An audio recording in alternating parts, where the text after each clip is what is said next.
Good morning, beloved. I am Pastor Jim, and this morning I would like to talk to you about why God believes in the rapture. What do you know really about God? Ask yourself that question. If you knew God the way I knew him, you would know he doesn't like sushi, mostly because it's Japanese and because it's raw fish. If God wanted you to eat raw fish, he would have made it that way. Another thing God doesn't like is them pity party commercials for dogs at the dog pound. They squirt stuff in their eyes and then take pictures of them like they're crying or something. Give God a break. God knows they eat dogs in some places, so what's up with the bleeding heart liberals? So you got too many dogs at the dog pound. Make some hamburgers out of them and eat them. Problem solved. Plus, you can feed the hungry at the same time you fix your dog problem. If you know God, then you will know God wants you to vote for my good friend, Billy Bob Boucher, because he's a very good Christian. The media likes to tell everyone he killed his wife while he was drunk, worshiping the devil, but that is completely ridiculous. I was there and saw everything myself, and I can tell you for a fact he was not drunk, okay? Besides, who are you going to believe? Me or some godless pagan crime scene scientist? God doesn't like science. God does love professional wrestling, though, especially the hero wrestlers when they bang the villain in the head with a chair. God gets a kick out of that, and God loves to watch NASCAR too. God really don't care too much for chess, although God will sometimes do a game of checkers. Mostly, though, God likes to go fishing. That's why he called Peter to be an apostle. But God don't like fly fishing. That is way too much work, and God don't work on Saturdays. God likes strawberry ice cream, but not that frozen yogurt stuff. God likes real ice cream. God is a little overweight right now, but he's working on it. He's drinking diet sodas now, so that's a good thing. God likes barbecue, especially with the dry rub on it. God likes NFL football, especially on Monday night rather than Sunday. God also doesn't like mint flavoring or too much cream in his coffee. Most people don't know about that. A little cream is good, but these yuppie hippies want to pour a whole gallon of milk into their coffee and call it coffee. That's ridiculous. God really doesn't like that. Now, after hearing all this, if you realize you do not know God and you would like to know God in your life, all you have to do is place one hand on your head and one hand on your belly and rub in a circular motion and repeat after me. Dear God, I will do everything you tell me to do through Pastor Jim. I want to know you like he does. Please tell him everything I am supposed to do. And I believe in the rapture. And now I am magically a true Christian. Amen. Now, if you sincerely rubbed your head and your belly at the same time in a circular motion and repeated your prayer to me, then I pronounce you forever hereafter a totally and completely genuine, full-blown, big-time Christian who knows the rapture is true no matter what. That's all you had to do, okay? You should be feeling the presence of God kinda in your shoes or on the back of your head or maybe in your right eyeball any minute now on the count of 3. 1, yabba-dabba-doo. 2, dabba-dabba-doo. 3, dabba-dabba. There you go. You feel it? Yep, I knew you would. And now it's time for the offering, which now that you are a totally genuine Christian, should be quite a bit, since I did save your soul. Amen. Pass the plate, deacons.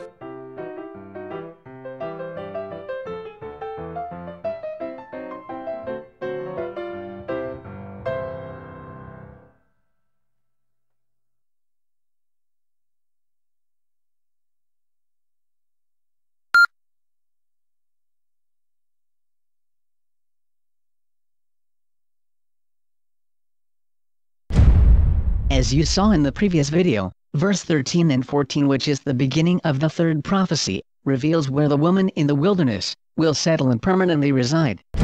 And John's description unmistakably identifies the woman to be a prophecy about the discovery of the new world, as the great wilderness, and the birth of a new nation, coming out of the Puritan Great Migration and inspiration of Oliver Cromwell and the Puritan Revolution in England.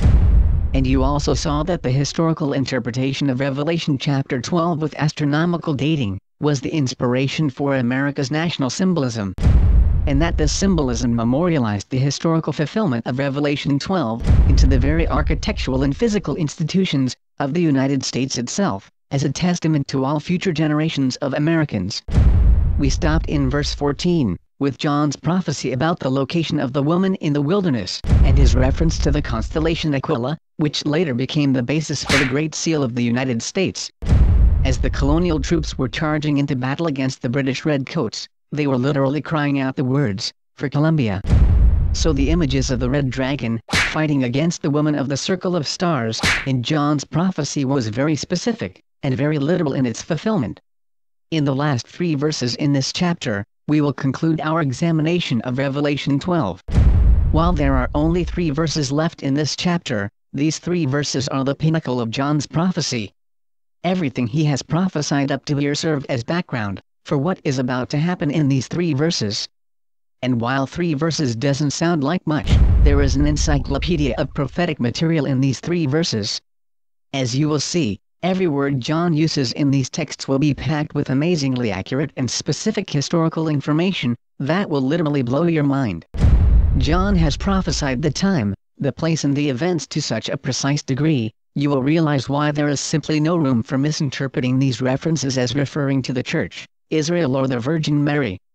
You simply have to be dedicated to those conclusions without any concern as to the facts of what John has really prophesied, in order to keep those views.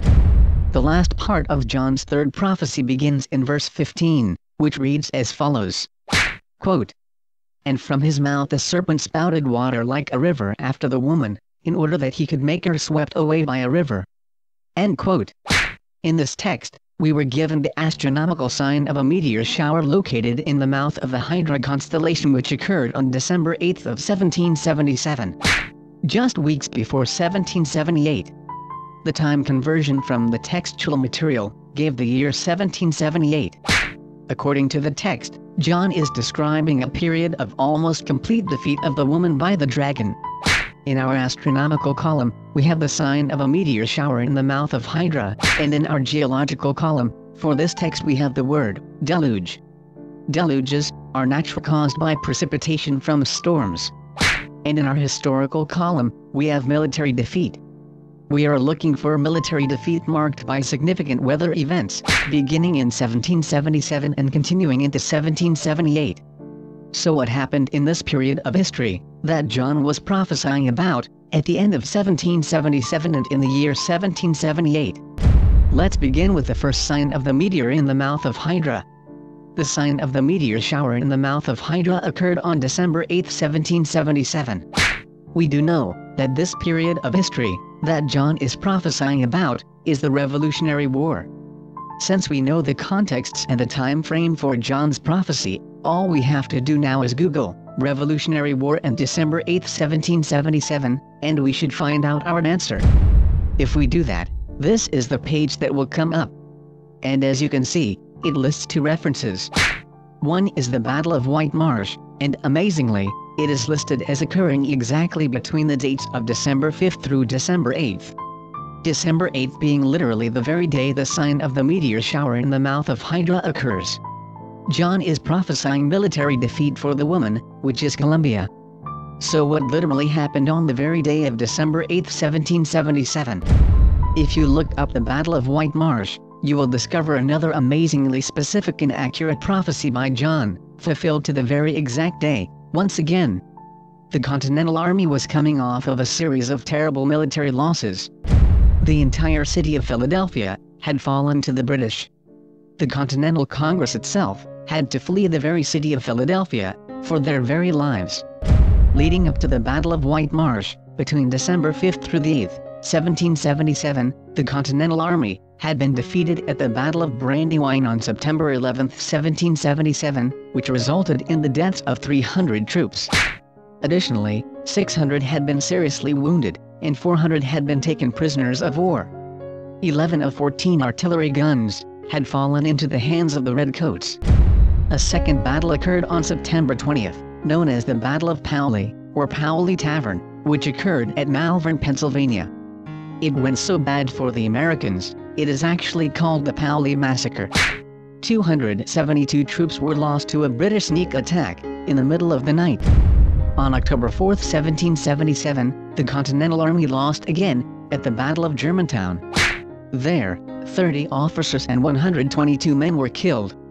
Additionally, 117 officers and 404 troops were seriously injured, and as many as 438 troops had been captured and taken as prisoners of war, which included Colonel George Matthews and his entire 9th Virginia Regiment.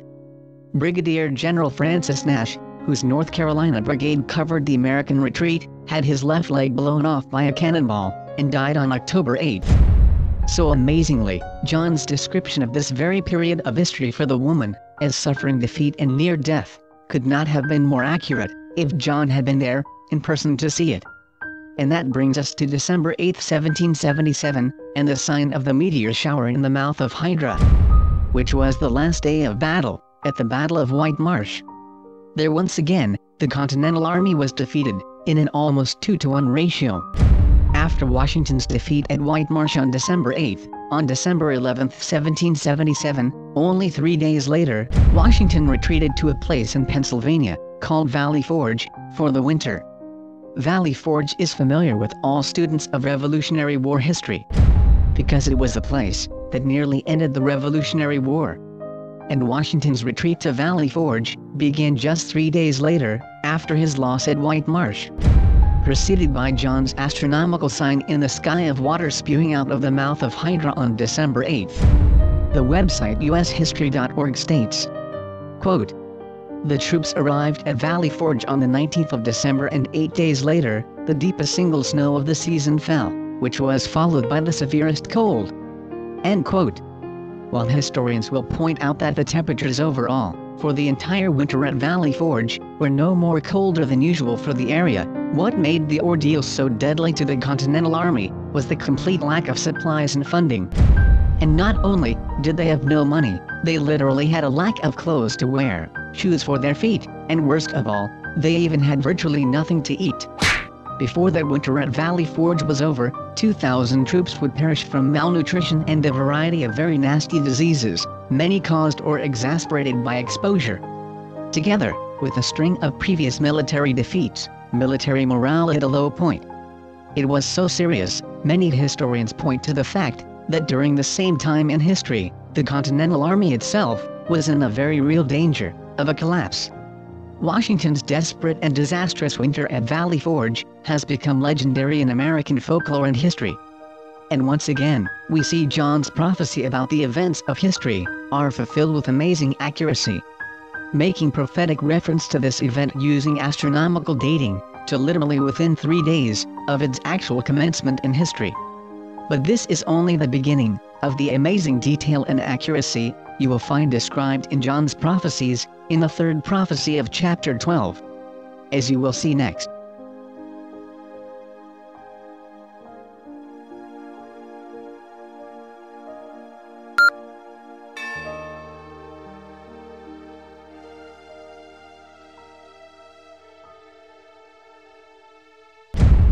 While the winter at Valley Forge went down in history as one of the most difficult trials on record for the Continental Army during the Revolutionary War, the woes of 1778 for the Continental Army would not be over. And that brings us back to the rest of John's prophecy. Beyond the astronomical sign of Hydra spewing water from its mouth on December 8, 1777, John begins the text of his prophecy with a rather bizarre reference. He says, quote, "And from his mouth the serpent spouted, or spewed, water." End quote. John has been prophesying about major events in history, and this expression likewise is part of a prophecy about something in history. But it is also a strange expression. Rapturists have no idea what this is about, so they generally turn the following texts into allegories or give them spiritualized meanings, to avoid having to explain it altogether. But as you have already seen in all the previous videos, John is not only using astronomical dating, the astronomical symbols in the sky he is pointing to have very real, literal events on Earth that they point to. And the mouth of the serpent, mentioned in verse 15, is no exception. Two very obvious things have to be noted about John's expression here. The first is that he changes the use of his term from dragon, which means dragon in the Greek, to ophis, which means serpent. This change in terminology is reflected in the English translation, noting the difference in words between dragon, which he uses previously, and his use here, with the word serpent.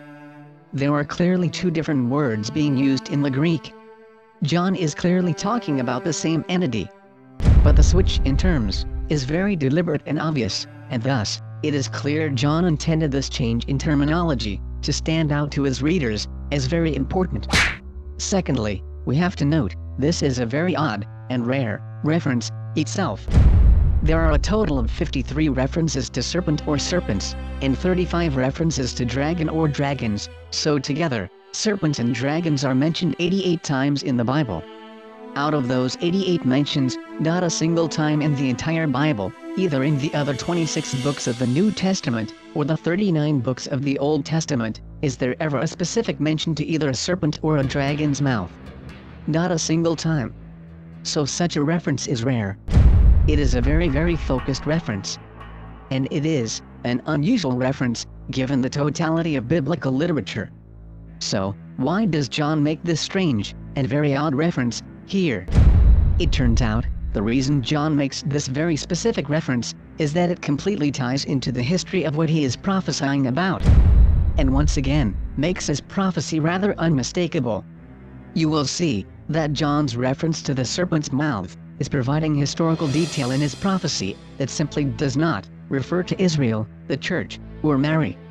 And the mouth of the serpent is one of those very clear and specific historical references that exclude everything else.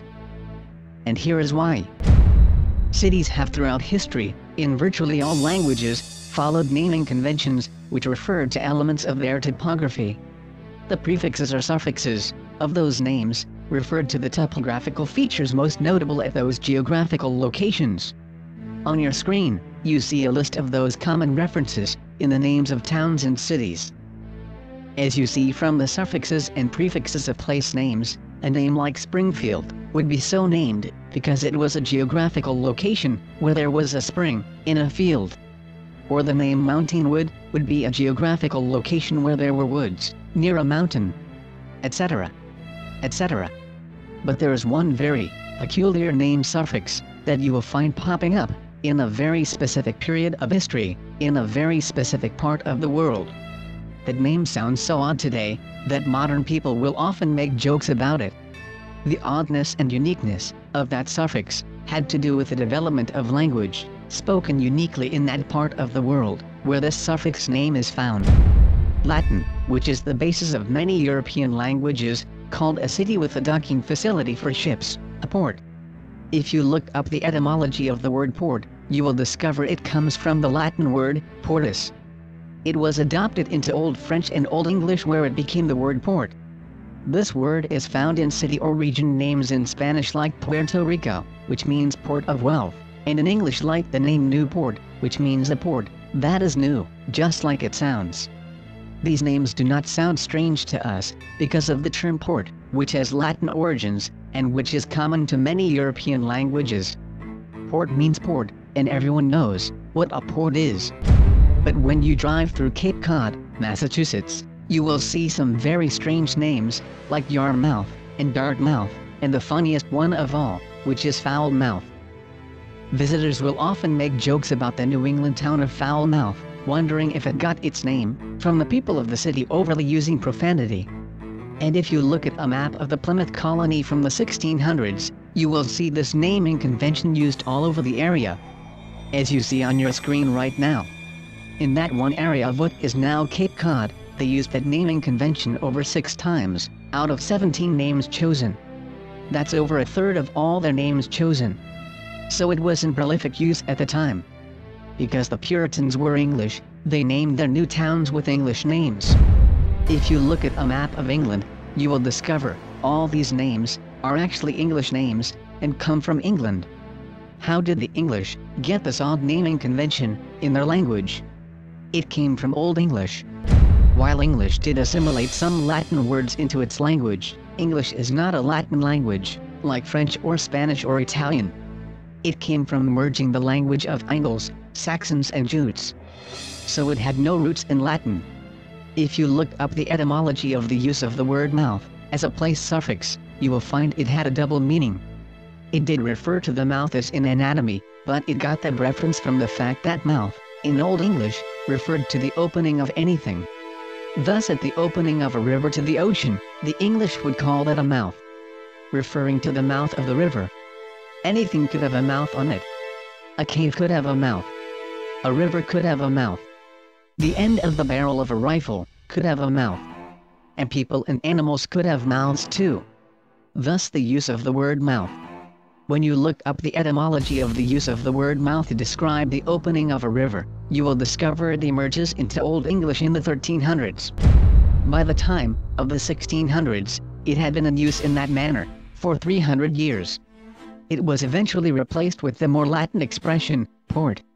But before it was replaced, a lot of Old English places got named with the suffix, mouth. So when you see John prophesying about the mouth, as in the mouth of the serpent or dragon, all of a sudden, you realize he is naming a very specific time and place in history. So when you look at a map of England, what would be the mouth of the dragon? Knowing that the red dragon is a reference to the royal monarchy. Well, it's not very hard to find. Because it is where the Puritans came from, and what they named their first settlement in the New World after. It is the city of Plymouth, which is a conjunction of the word ply, as in plime, the Old English name for plum, because of the Plum River, and mouth, which referred to its location at the mouth of the river, meaning it was a port city. So how do you know that Plymouth was the mouth of the dragon? Because it turns out that Plymouth is not simply a little quaint English port town in England. It is the site of the largest military naval base in all of modern Europe. And it has been a dominant military naval base for a very long time in English history, going all the way back to the 1600s and 1700s, during the Revolutionary War. In fact, Devon, which is right next to Plymouth, is actually the site of the British Royal Naval Academy itself. As amazing as that is, that's not all. John made a switch in his language when making a reference to the city as the mouth of the dragon. He did not use the word dragon. He switched to the word serpent. Why did John make that switch in his language, when he was talking about the same entity? Well, as we have already mentioned, certain species of snakes spew venom from their mouths. But there was a more biblical and prophetic reason he made that switch. Because in biblical symbolism, everyone is familiar with the story of the serpent in the Garden of Eden. The entire story revolved around the serpent convincing Eve to eat the forbidden fruit. So fruit was associated with the serpent. And John is giving another clue about the mouth of the dragon. Plymouth comes from 2 words, plum and mouth. When you look up the very old etymology of the word plum, you will discover it actually originally meant just the word fruit. So you can see John was clearly trying to establish that association in the intentional switch and his use of language. John once again practically gives the name of the city and his use of symbolism. And John's switch of terms from dragon to serpent, and his reference to mouth, is an amazing historical reference to the exact geographical location of the Royal Navy, and the exact name of the very city, Plymouth, where it was sending out a stream of ships and troops to prosecute the Revolutionary War against the woman Columbia in the wilderness. But, as amazing as that is, that's not even all this prophecy is describing. Now that we know what John was doing in making reference to the mouth of the serpent, or dragon, what was John's prophecy about the water, nearly sweeping away the woman, to her grave, making reference to? You are about to see that, next.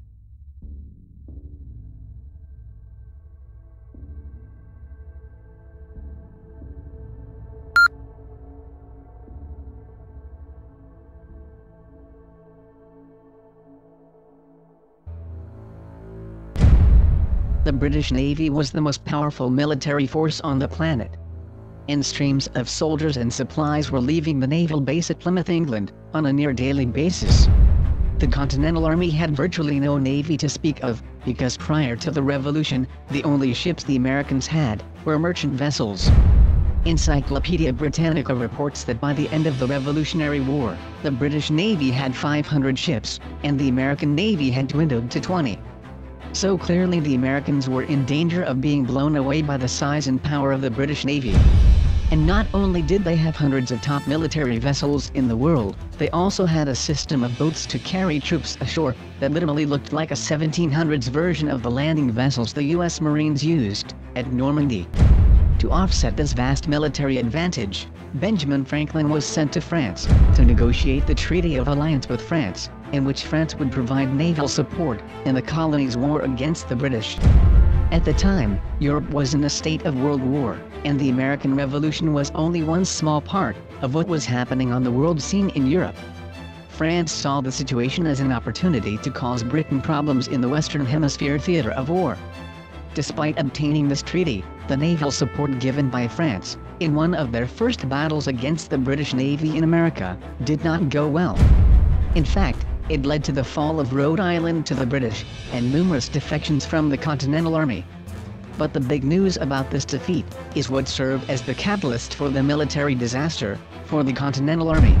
On August 13, 1778, as Continental troops were fighting against British forces, and France was supposed to provide naval support, a hurricane emerged onto the naval battlefield, effectively destroying many ships on both sides.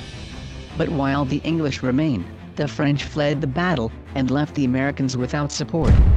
The result was that Rhode Island fell to the British and never returned to the Americans until the British withdrew in 1779 to redeploy in the South. It was a devastating defeat, and afterwards, because of this disaster, along with a string of previous military defeats, morale was so low, there were large numbers of desertions from Continental militias.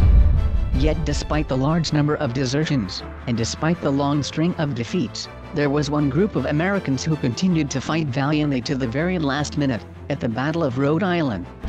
This group of Americans were considered one of the most formidable military infantry forces, on both sides, of the Revolutionary War. And they were also among the very first Americans who were to personally sacrifice their lives for the new country. The 1st Rhode Island Regiment of 130 men withstood 3 separate infantry assaults by the world-class Hessian mercenary troops. The website history.com reports, quote, Commanding General John Sullivan praised its soldiers for their success against attacks in the Battle of Newport, saying they displayed desperate valor in repelling 3 furious Hessian infantry assaults. When the Rhode Islanders journeyed to Virginia, where several thousand other soldiers were assembling, they stood out, according to a French military officer there, as the most neatly dressed, the best under arms, and the most precise in all their maneuvers. End quote. The website history.com goes on to report that the unparalleled loyalty of the 1st Rhode Island Regiment was displayed in 1781, when the 1st Rhode Island Regiment suffered defeat in hand-to-hand combat when their commander Colonel Christopher Green was killed. But they defended the life of their commander with their own lives, down to the last man. Quote, one early historian, William Cooper, lauded their fierce loyalty. When their commander Colonel Christopher Green was cut down during a surprise early morning attack in May 1781, he wrote, the sabers of the enemy only reached him through the bodies of his faithful guard, who hovered over him to protect him, and every one of whom was killed. End quote. The 1st Rhode Island Regiment did survive on after the attack, however, and were combined with the 2nd Rhode Island Regiment. Together they became the Rhode Island Regiment, and went on to fight at the Battle of Yorktown, where the British were successfully defeated. The 1st Rhode Island Regiment was the only regiment that fought through the entire Revolutionary War, from start to finish, and they were America's first, racially integrated military regiment.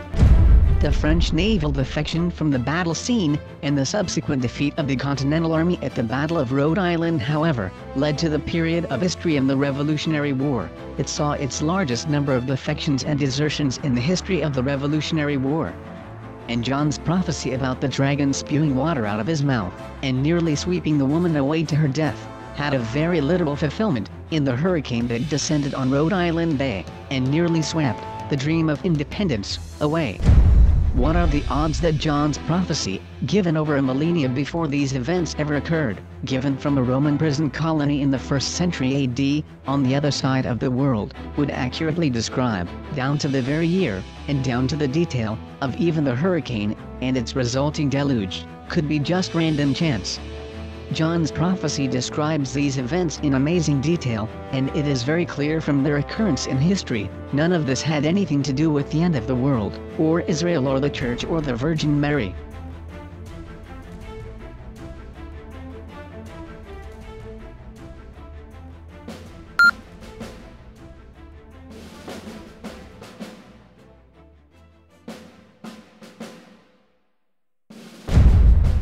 Now we come to verse 16. In verse 15, John describes the woman as being so dramatically defeated by the overwhelming naval force of the dragon, that she is within an inch of losing her life. But when we get to verse 16, John describes a reversal of fortune, and suddenly somehow, the woman prevails, and the dragon is defeated. He attributes this reversal of fortune with another very odd description, which reads as follows in verse 16. Quote, "And the earth came to the aid of the woman, and the earth opened its mouth and swallowed up the river that the dragon had spouted out of his mouth." End quote. In the previous verse, he focuses on the power of the dragon with the imagery of water, overwhelming the woman, and nearly sweeping away her life. But here, in a complete contrast to the previous verse, John says the land helps the woman, and offsets everything the dragon has done with water, allowing the woman to win. But he uses the very odd description, that the earth opens its mouth and swallows the river. The time frame for this event is the year 1781, and we have noted in our geological column, the earth opening its mouth, and in the historical column military victory. So John is seeing something about the earth, playing a key role in the final victory of the woman, over the dragon. When you look at the text, the first thing that his description would bring to mind, is a geological event, such as a volcano or an earthquake. But when you research the history of 1781, while there is a very important military victory that occurs, that matches John's description, there is no record of any geological activity such as an earthquake or a volcano, associated with it, and certainly not any that would be attributable to the Continental Army victory over the British monarchy. When we look into history, during this time frame, there was an event called the Battle of Yorktown, and the Continental Army did win, and it did lead to the defeat of the British in the Revolutionary War. So that description is accurate. And the location of Yorktown is on the York River, and it is a port town. John's reference to the mouth, which we now know was his reference to a port city, was obviously present. So that is there as well. Yorktown is on the York River, and it is a port town. And it was the site of a significant final victory for the Continental Army against the British, so that is there as well. So everything is present and accounted for in John's prophecy, but this one thing. But it appears John's reference to the earth opening up and helping the woman win is absent. At least it would appear that way. Except for one thing. It is something you will not find on a Google search. Because it wasn't an earthquake or a volcano. But it did involve something that matches John's description exactly. And it really did lead to the victory of the woman over the dragon. But it is so precise, and is such an historical detail, that not only do many students of the Revolutionary War not even think of it, you do not even find it on a standard Google search under the topic of geology at all. Yet it is there. How on earth could John prophesy, a millennia earlier, on the other side of the world, such a detail about the Revolutionary War, that is so minute? Many modern students of the Revolutionary War don't even think of it in their memory of the battle today. But that is precisely what has happened. It turns out that there is an historic detail about the Battle of Yorktown, that for some reason rarely gets mentioned, and is usually just skipped over, when historical sources recite the story of the Battle of Yorktown. It simply, rarely gets mentioned at all, despite the fact, it is a major part of the story. And when this part of the story is left out, modern audiences do not really have a clue how the Battle of Yorktown was actually really won. What is this historic detail? The historic detail that John prophesied a millennia before these events ever occurred, on the other side of the world, from a Roman prison colony, is what you will now see. It is the crown jewel of John's prophecy in verse 16, and demonstrates like a point on the ridge of a key, that this prophecy fits nowhere else in history, past, present or future. It is such a detail, that there is no way it could be simply a random accident. John pointed to the deluge of the hurricane in 1778, and the defeat of the woman, in the Battle of Rhode Island. But here, in 1781, John points to the victory of the woman over the red dragon, and the role the earth or soil will play. As we have repeatedly mentioned, the Greek word translated into English as earth is a generic term. It just means soil, ground. Applied to a region, it just means the land. It does not really mean earth, the way we mean that word today. When we get into the very granular history of the Battle of Yorktown, an amazing detail emerges. The Battle of Yorktown was the definitive battle of the Revolutionary War. For all practical purposes, historians note, this battle ended the Revolutionary War with the surrender of General Cornwallis after the defeat of the British at Yorktown. But what often goes unexplained is the way that Washington won this battle. It wasn't a standard battle for the 1700s. In fact, this battle actually looked much more like a battle scene from World War I. Why is that? Because George Washington did something that would qualify as unconventional warfare for the day. Cornwallis and his troops were dug in with artillery and fortifications near the port of Yorktown. The British general, General Clinton, had ordered troops to be sent from New York down the east coast and up into the York River to give Cornwallis reinforcements. So both Washington and Cornwallis were fighting the clock. Washington had plenty of troops and artillery, but they could not get close enough to get fire on Cornwallis's position without suffering tremendous damage themselves in open field combat. By the time Washington's troops would get to Cornwallis' fortified position, they would suffer so much loss, they might not even succeed. And the longer Washington waited to charge Cornwallis's position, the greater the odds Clinton's reinforcements would arrive by river, and make the siege impossible to accomplish. So Washington had the very first American Army Corps of Engineers engineer a network of trenches into the earth that would allow the Americans to approach Cornwallis's fortified position without being exposed to gunfire. And it would allow his army to position artillery gun barrages on Cornwallis from within the trenches, which would keep them hidden in the ground of the earth. For which, Cornwallis would have no defense, and no easy targets in an open field to return fire to stop. The following description comes from the article entitled, Revolutionary War Victory at Yorktown Begin with Picks and Shovels, by Mark Erickson, dated October 7, 2013. Quote, American and French troops, digging under the cover of darkness, through a stormy night, had completed a crucial 2,000-yard-long trench that would enable them to bring their superior artillery within range of the British defenses. 2 days later, those guns would open fire, with the first shots in a lethal bombardment that ensured the triumph of the American Revolution. According to tradition, Washington marked the importance of the moment with a ceremonial swing of the first pick, followed by wave after wave of soldiers opening up the earth along a 2,000-yard path marked out by the engineers. In the days that followed, the heavy American and French field guns that began firing on the afternoon of October 9th would prove decisive in forcing Cornwallis to surrender before his stranded army could be relieved.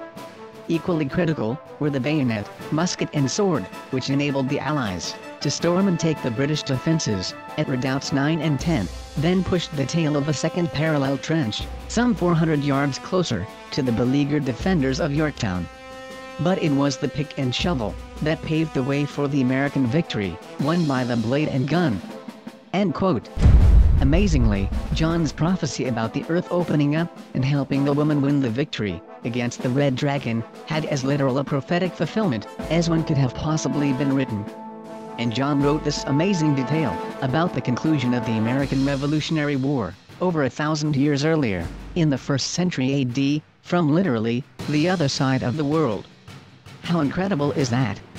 And not only did he accurately prophesy the hurricane during the defeat at the Battle of Rhode Island in the year of 1778, not only did he prophesy Washington's victory at Yorktown, and his use of trench warfare to accomplish this historic victory, John even prophesies specific events concerning how the war was even concluded, in the very next and last verse of this chapter, which you will see now. And as you will once again see, John's prophecies are so specific and so detailed to history, it is very hard to misunderstand them as anything else. And that is why this chapter became the source of even America's national symbolism.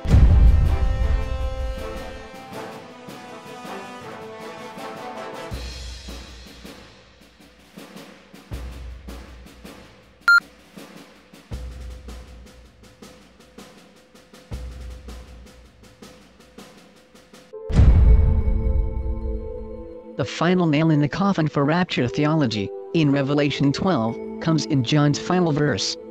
John includes another minute historical detail, that once again, fits history, like a key in a lock, and makes it clear, his text refers to no other place, and no other time, than what you are now seeing. That detail has been documented in history, and fully illustrated, for modern observers. It is such an obvious and rather obnoxious documentation, that you really have to literally look the other way, or simply close your eyes, not to see it. Because it has been illustrated for all time. And the documentation of this event did not occur intentionally. It was accidentally and unintentionally created by the dragon, doing precisely what John prophesied it would do. And you will see that amazing detail for yourself in just a moment. But now we come to the final verse in John's final prophecy.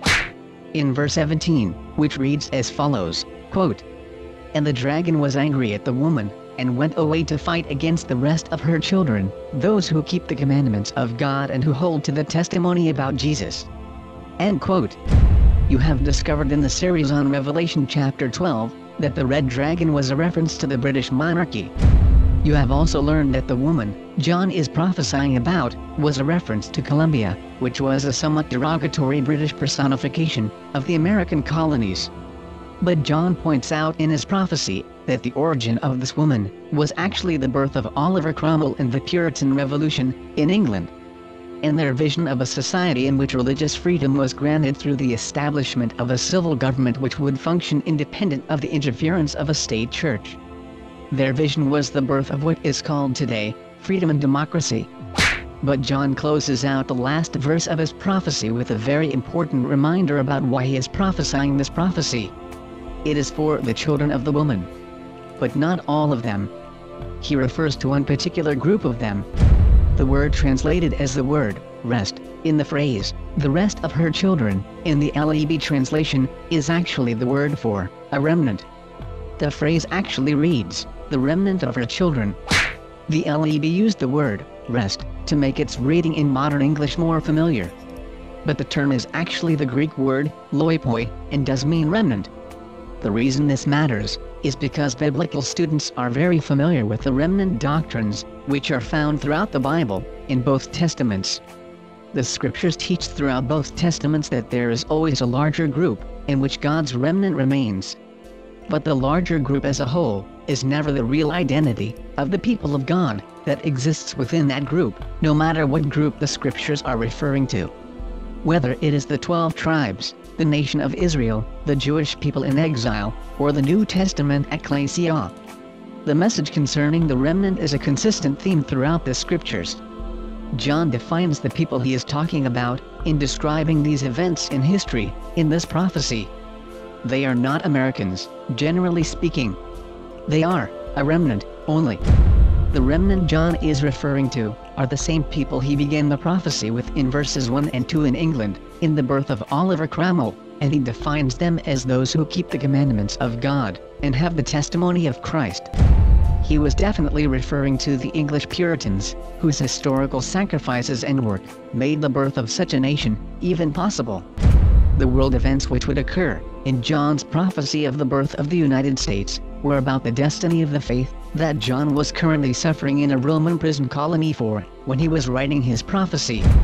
At the time of his prophecy, his faith was considered a tiny heretical sect among hated Jews.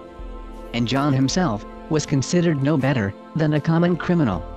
But John was being shown by God that one day, despite bearing the hatred and persecution he was now enduring, his name would one day be precious to the lips of one of the most powerful nations in the world. And in that very nation, his own faith would one day constitute the world's largest concentration of Christians on the earth. A nation born from the vision of one Oliver Cromwell in England. But John also makes it very clear, in his closing verse, that the purpose of this prophecy was not for the sake of an earthly nation, but a people. And the people he was prophesying about would be the remnant of those who would keep the commandments of God and have the testimony of Christ. And he puts both of those things together as equals. It was Oliver Cromwell's vision in the Puritan Revolution in England of a free and democratic republic, which had a separation of church and state, and offered religious freedom and liberty to its citizens, which finally came into fruition in the birth of the United States, and the final establishment of the concept of religious freedom in the world. So how did this prophecy happen in history? In April of 1782, peace negotiations began in Paris. These negotiations involved all parties to the war which Britain was involved with, including Spain, France, the Netherlands and the colonies. Representing the United States were Benjamin Franklin, John Jay, Henry Lawrence, and John Adams. David Hartley and Richard Oswald represented Great Britain. When France turned its own interests against its former ally, during the peace negotiations, the representatives for the United States sought a separate agreement dealing directly with Britain. The treaty was drafted on November 30, 1782, and signed at the Hotel d'York, which is present-day 56 Rue Jacob, in Paris, on September 3, 1783, by Adams, Franklin, Jay, and Hartley. To mark the occasion of treaties, and to document their occurrence in history, a portrait of the treaty signing was normally commissioned by an artist. In this case, the British artist Benjamin West was commissioned. He was an American-born artist who impressed King George III, and was largely responsible for the launch of the Royal Academy, of which he became the second president, after Sir Joshua Reynolds. He was also appointed as historical painter to the court, and surveyor of the king's pictures. And this is the portrait Benjamin West painted of the signing of the treaty. As you can see, there is a large empty spot on the right side of the painting. Despite the fact that the painting is now over 200 years old, the painting was never actually finished. It remains an unfinished portrait to this day. The reason? The British delegates refused to pose for the painting. They went away angry, just as John had prophesied. And Benjamin West's famous unfinished painting became an historic documentation to the fulfillment of John's prophecy in Revelation chapter 12, verse 17. Along with the previous prophecy in verse 14, serving as the source of all of the new country's national symbolism, which were actually literally used on the official Great Seal of the United States at the actual signing of this very treaty. And now you know the rest of what has been hidden from the public about this story. But that is not all that happened in 1783. In the very same year that the dragon went away angry over Windsor Castle itself, on August 18th of that very same year, a huge meteor appeared flying through the sky, directly over Windsor Castle itself, breaking apart in mid-air, right in the view of the rooftop of Windsor Castle. But, once again, if that were not enough, that is not all that happened in England, 1783. Also in 1783, during the same time, two other amazing events occurred.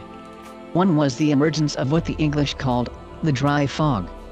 The dry fog was a toxic dense fog that turned normal sunsets in England into the very appearance of hell itself, and stank with the unbearable stench of sulfur. Simultaneously, while all this was happening, England was also experiencing an unusual massive string of severe lightning storms.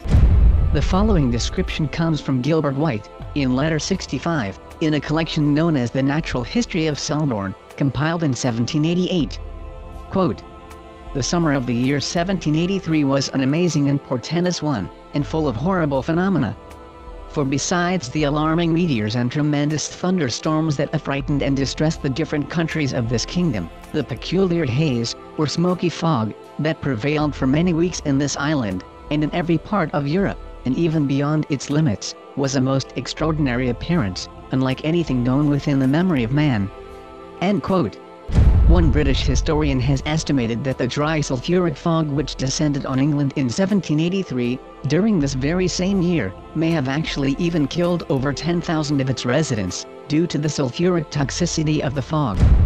It turns out, the dry fog had been caused by the explosion of a volcano in Iceland, and the toxic fumes from the erupting volcano were being carried expeditiously by jet streams, which brought them in a straight direct line from Iceland, way off in the western Atlantic, straight across the ocean, hundreds of miles away, directly to the country of England.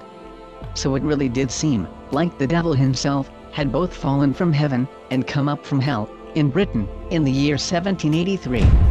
Thus fulfilling John's prophecies in Revelation 12, including his very last prophecy, in verse 17, concerning the going away of the dragon, invisible and palatable, wrath.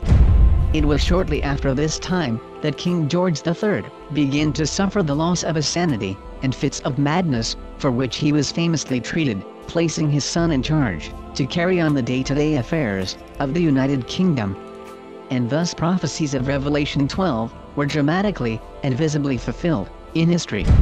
A fulfillment the Counter Reformation, to this very day, intentionally hides from the public, and most of all, from Christians all over the world.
In the beginning of our series on Revelation chapter 12, we noted the repetition of 17 times 3 in the structure of the text, the result of which is 51.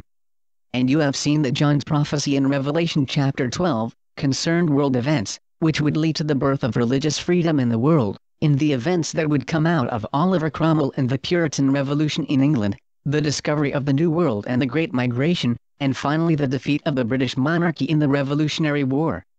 The sign of 17 times 3, resulting in the number 51, was a prophetic pattern that referred to the stars on the flag. But wait, you say. There are only 50 stars on the US flag. That is true. There are only 50 stars right now. But there will be 51. And when the moment in history comes, for the 51st star to be added to the American flag, watch the actors in history, who oppose it, and those who support it. Once again, this divide will reveal the truth about who is really who in history. And if you continue to live, more than a decade from now, this change will come within your lifetime. And you will, once again, have a front row seat, to watch the fulfillment of biblical prophecy. This video was the conclusion of our examination of John's 3 prophecies in Revelation 12. The first prophecy prophesied the birth of Oliver Cromwell and the Roundhead Revolution in England. The second prophecy prophesied the discovery of the New World, and the Great New England Migration by the Puritans, seeking political and spiritual refuge from persecution by the British monarchy, and religious freedom in America. And the third prophecy prophesied the defeat of the British monarchy in the Revolutionary War, and the establishment of religious freedom in the world. In the next video, we will begin our examination of the second half of Revelation, beginning in chapter 13, and the coming of the Antichrist, also known as 666. Don't miss the exciting beginning of the second half of the book of Revelation. Thank you for watching.